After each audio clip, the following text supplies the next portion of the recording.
Vamos lá, vamos bater um papo sobre esse assunto com a doutora Kelly. Ela é advogada. Doutora Kelly Andrade, obrigada pela sua presença. Boa tarde, viu? A Elza Leite, psicóloga. A gente estava com saudade, Elza. Obrigada pela sua presença. Tá? Uma ótima tarde. E a Andréia. Andréia tem 2 filhos, não é isso, minha amiga? Boa tarde, Roberto. Boa tarde. Agora que você entendeu essa história aí, né, desse projeto de lei, o que você achou disso?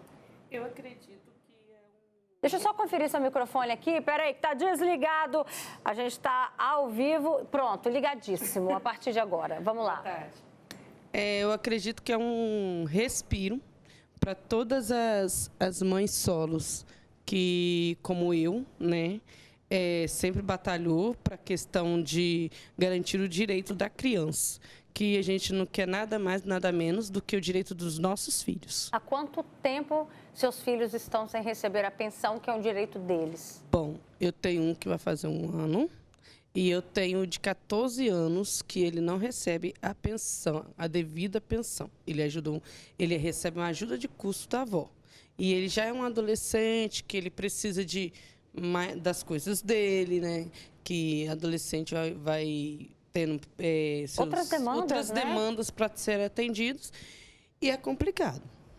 Vamos entender, então, primeiro, vamos aproveitar a presença da doutora Kelly, que ela vai explicar melhor para a gente de que maneira, né, como é hoje o pagamento da pensão e de que maneira esse projeto de lei tende a afunilar essas inadimplências que a gente sabe que acontecem, são muitas. Perfeito, Roberta. Então, para poder ser cobrada a pensão alimentícia, ela tem que ser arbitrada por um juiz.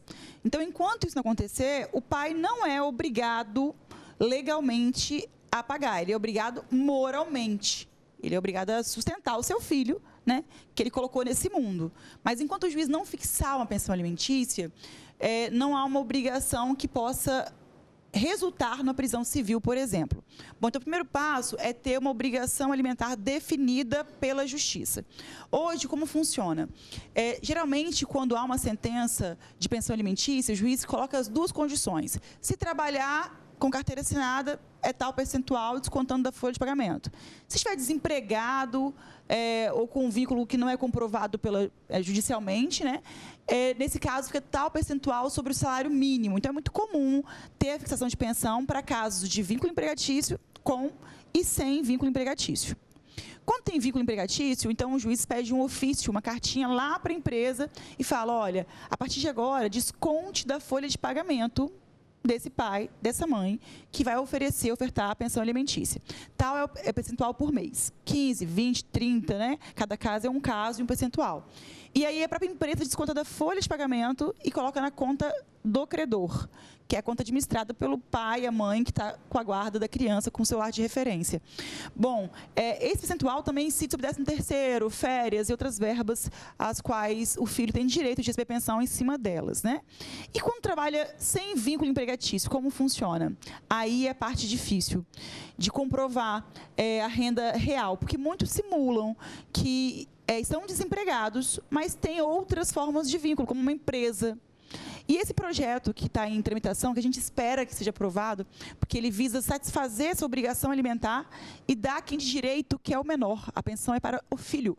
Então, parem de dizer que a pensão é para a mãe, que a pensão é para o pai. Não, a pensão reverte para o menor. E detalhe, né? Vamos falar real, que esse valor que o pai paga para o filho, ou que a mãe, dependendo da situação, paga para o filho, isso, na realidade, não cobre os custos, né, os custos reais. Coloca na ponta do lápis. E se fosse você cuidando do seu filho, esse valor era muito maior, doutora Kelly. Exatamente isso, Roberta. E com isso nós convivemos todos os dias, né, infelizmente. É uma necessidade de mudar realmente a cultura, né, a cabeça, a mente, né, das pessoas que têm um compromisso com o filho que gerou e colocou no mundo, né.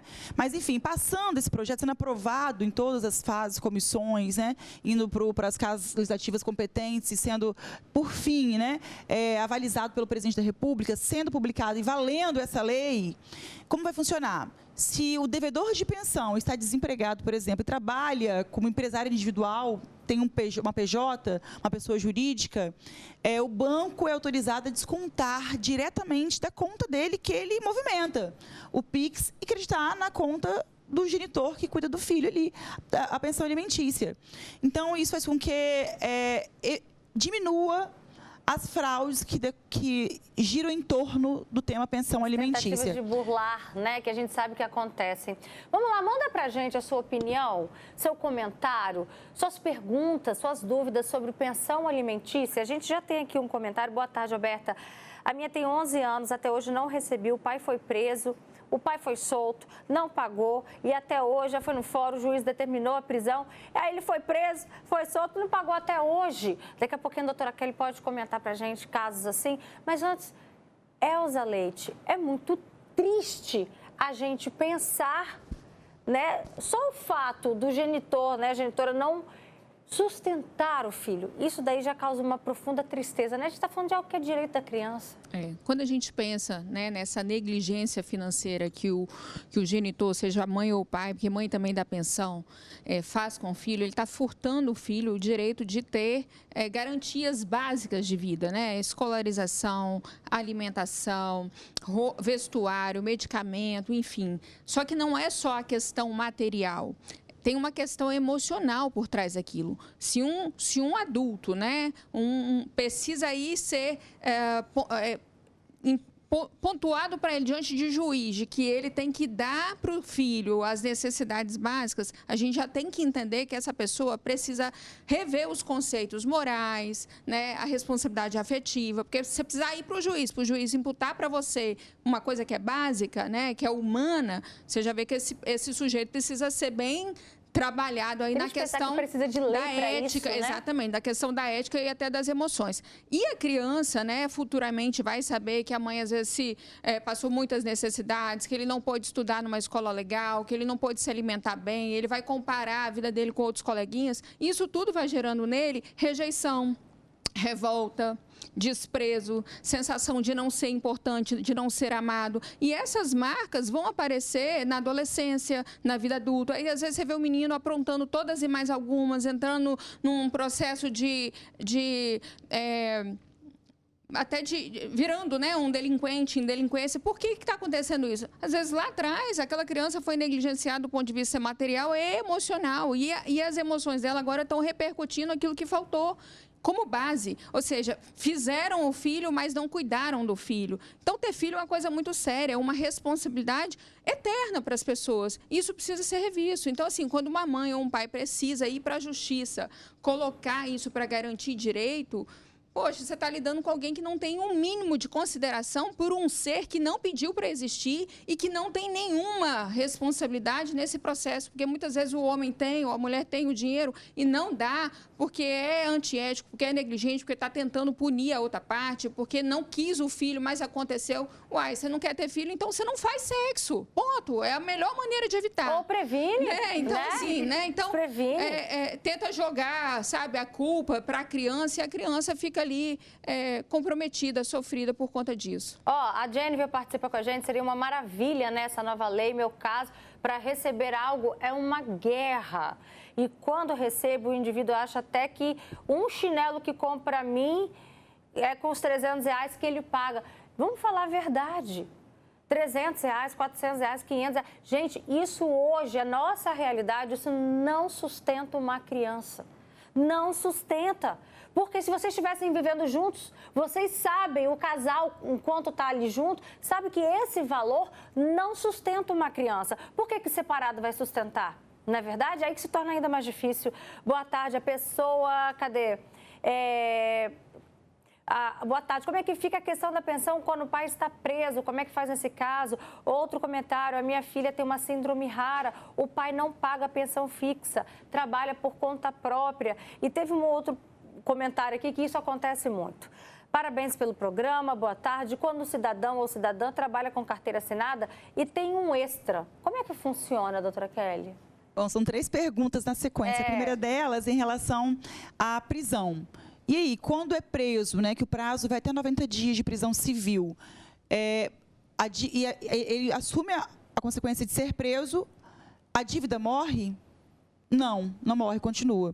Então, se devia 30 mil reais de pensão alimentícia e preferiu estar preso, ficar preso do que pagar, vai ser solto e a dívida permanece. Não pode ser preso novamente pela mesma dívida, mas há outras formas de fazer a constrição dos bens dele. Por exemplo, pode ser penhorado o saldo do FGTS desse devedor, pode, por exemplo, negativar o nome dele, inscrever nos órgãos de proteção ao crédito, pode ter medidas como bloqueio de CNH e bloqueio de crédito, de cartão de crédito, caso ele passe cartão para alguma coisa. Então, tem várias formas de tentar receber esse valor, mesmo após ter cumprido a prisão e ter deixado a prisão e a dívida ter permanecido.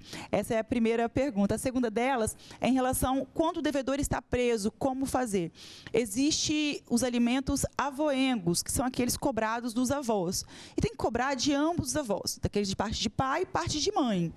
Isso quando o devedor principal não consegue satisfazer a dívida por algum motivo. Então, de forma subsidiária, é possível cobrar de ambos os avós, paternos e maternos, um complemento da pensão. Mas, fora isso, que é uma obrigação da área civil, né, de pensão alimentícia, há ainda o auxílio reclusão, caso ele trabalhasse, quando foi preso, o auxílio reclusão prestado pelo INSS vai para os dependentes, né, inclusive os filhos menores ou que recebem pensão, mesmo sendo maiores. Essa ajuda que você falou que chegou a receber da avó, isso foi de maneira informal? Sim, é informal, porque o pai, ela alega que ele não tem renda fixa, até porque eu estou ciente que ele trabalha de carga e descarga, de caminhão, e ele não paga, é ela que dá essa ajuda de custo de R$200. E aí, Kelly, isso é computado, contabilizado na justiça, não é? Numa situação como essa, quando a avó vai, às vezes, ajudando aqui, ajudando ali? Ela complementa. Pode ser considerado como o pagamento dele, mas se a dívida dele é maior do que essa, cabe ao credor, que é o filho, representado por seu genitor com quem ele reside, cobrar a diferença na justiça. Roberta, boa tarde. Eu tenho uma filha de 16 anos, o pai dela só dá alimentação com a pensão. As outras coisas, tudo quem custa, né? Quem banca sou eu, e ele ainda acha que é muito.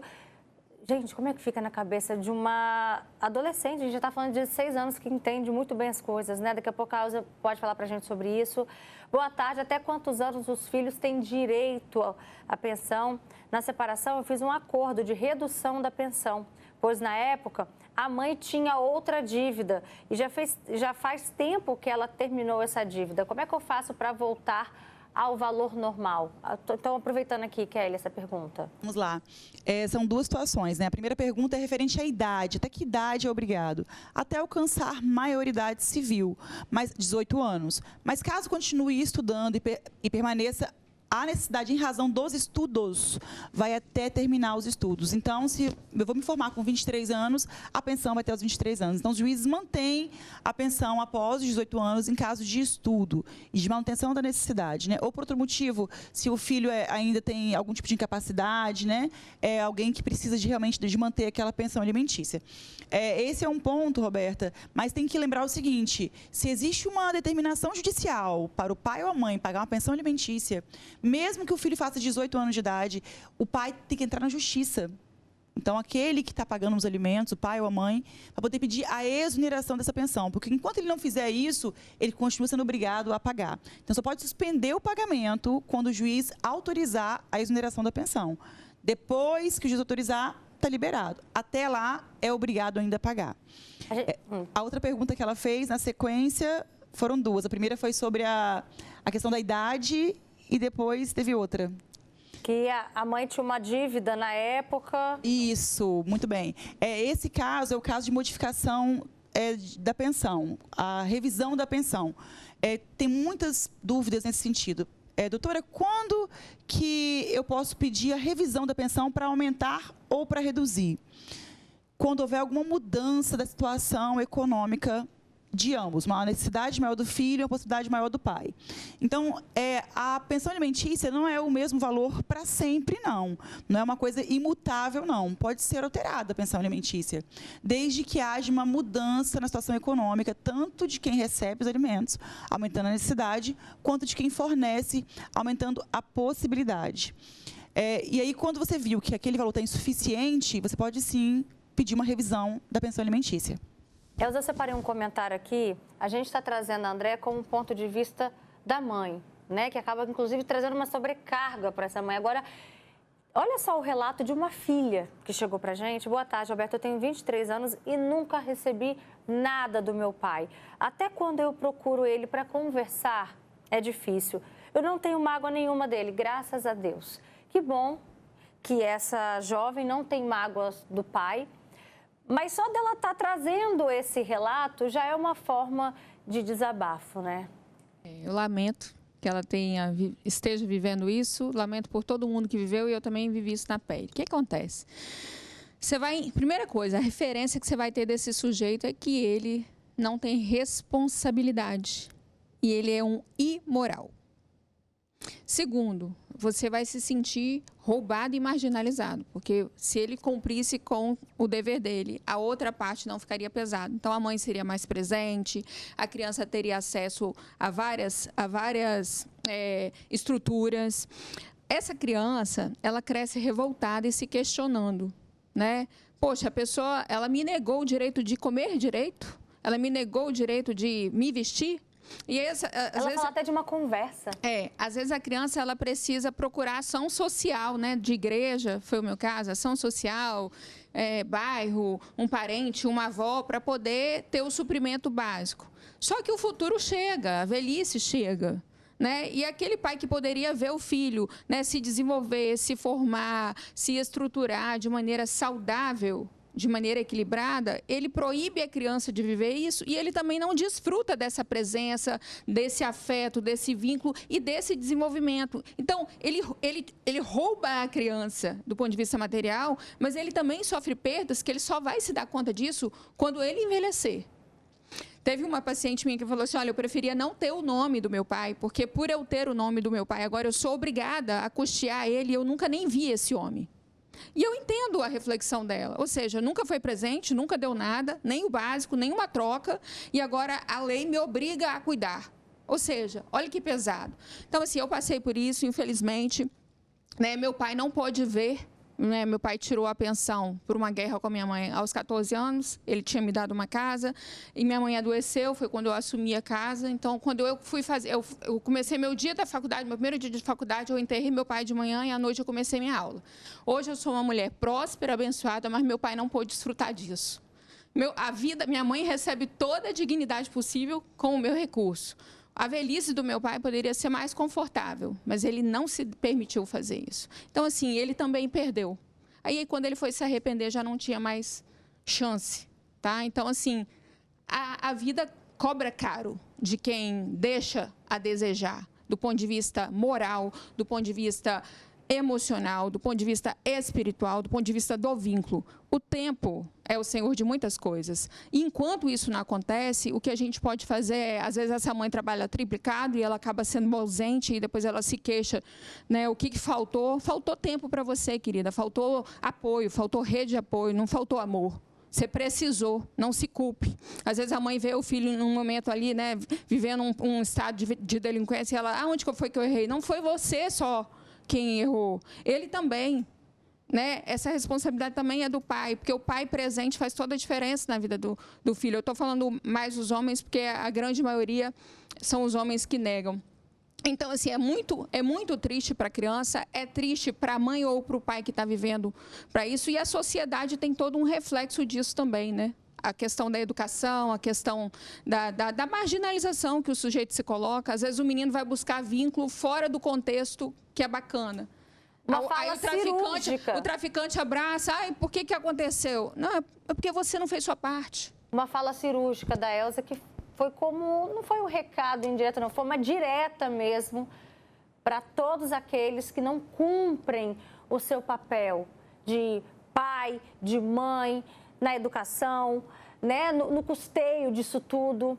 A gente não está falando para ninguém viver infeliz um do lado do outro, não, mas é de ter a responsabilidade das suas escolhas. Olha, essa Roberta não me identifica o irresponsável do pai das minhas filhas desde quando saiu pelo juiz o valor e que a cada ano, né, iria aumentar conforme o salário dele. Ele vem dando desde lá o mesmo valor, já tem 10 anos, ela resume aqui. paga quando quer e como quer. Para completar, sofreu um acidente recente e fica com a desculpa agora de que não pode trabalhar. Daqui a pouquinho a Kelly vai falar de situações assim, mas antes eu quero saber de você, Andréia, o que seu filho deixou de viver, o que seus filhos deixaram de ter por conta dessa ausência do valor correto da pensão? Então, pegando o gancho da fala da psicóloga aqui presente, cheguei até a emocionar, porque é questão de... Mas mexe com tudo, né? Não é uma questão só financeira. Se perde um vínculo, se perde as oportunidades que não voltam. Estou um pouco emocionada por conta disso, porque... Muitas vezes, querendo ou não, as pessoas que passam na vida da gente, mesmo que um relacionamento acabe, fica fixado na mente de alguns homens que é só questão financeira e não é. Que é só questão material, não é. É muito além do que eles podem oferecer. Um pai presente passa segurança. A mãe, ela se desdobra. A mãe tenta fazer o papel do pai, ela se omite, ela deixa de viver para viver para os filhos, ela se doa aonde que a gente lá na frente pensa que ainda erramos, mas não erramos, porque a mulher ela está dando conta da situação sozinha. Ela tenta abraçar o financeiro e o emocional sozinha, que é onde a gente fala que a gente abraça o mundo, entendeu? Porque a mãe, ela faz o que pode e não pode pelos filhos. Por que essa parte da forma masculina, dessa visão da masculinidade, de alguns homens não pode também ser da mesma pegada que as mulheres têm? De pegar poxa, cara, é um ser que depende não somente da mãe, do pai. Igual o relacionamento pode acabar. Mas mesmo que não queria ter filho, mas surgiu. Eu acredito que uma criança na vida é a bênção de Deus. Ela vem para abençoar os dois, mas mesmo que não estejam juntos. Poxa, é um ser ali que depende dos dois. E a gente evolui e cresce tanto, né, com eles. Sim, e aí essas pessoas que não creem, não acompanham, é que perde. Mesmo que a mãe se desdobra, mesmo que nós como mulheres, como mães... que eu não falo só por mim, tem muitas mulheres que são mães solos, que passam por uma situação constrangedora. É horrível, gente. Agora eu vou abrir meu coração aqui. É horrível estar diante de um juiz para ter que fazer um homem que se diz, assim, na linguagem deles, ser homem, para exercer uma mera obrigação. É exatamente a fala da Elza no início do programa. Agora, só para a gente esclarecer... Pessoas que estão há muitos anos, igual essa pergunta da telespectadora, 10 anos sem ter essa revisão no valor e paga quando quer, da forma que dá, como é que fica? Isso acontece mais frequentemente quando o pai está efetuando o pagamento, a mãe está efetuando o pagamento da pensão que ela deve. Quando há um desconto em folha, isso não acontece, porque a empresa é obrigada, sob pena de responder, caso não cumpra uma ordem judicial, a descontar proporcionalmente ao que recebe, o percentual fixado pela Justiça. Então, nesse caso, já que ele trabalha com um vínculo empregatício, o ideal é pedir que o juiz oficie a empresa para que desconte em folha e ela passe a receber regularmente, sem esses atrasos aí, e sem esse valor menor também, sem reajuste. Ela disse que ele encostou em razão de acidente, né? O juiz também oficia o INSS para que desconte no benefício dele e coloque o INSS todo mês na continha da mãe. Perfeito. Elza, para a gente finalizar, eu sei que você queria trazer mais uma palavra. Deixa eu falar para você uma coisa. Vem cá, minha gata. Ó, seus filhos vão crescer e eles vão entender tudo e vão ver quem você é. Todo o seu esforço. Fala para a gente no microfone. Tá? E toda a luta tem suas recompensas. As crianças vão crescer, elas vão entender tudo que está acontecendo. E que bom que eles têm uma mãe como você, tá? Que não desiste deles, que luta por eles, que se esforça. Né? Espero que Papai do Céu te recompense, tá bom? Não tem como a gente não se colocar no lugar dessa mãe e de muitas outras e entender um pouquinho. Quem é mãe sabe o quanto é trabalhoso, o quanto tem um custo enorme. Vem a recompensa do amor das crianças? É claro que vem. Mas essa mãe, uma hora, também fica muito sobrecarregada. Tá? E triste pensar que mesmo com esse projeto de lei ainda vai ter homem aí, que não é homem, tentando burlar. Isso que é triste. Obrigada, Elza, por esse abraço aqui. A nossa convidada, Andréia. Obrigada também, doutora Kelly. Tenham todas um bom final de semana, tá? Isso aí.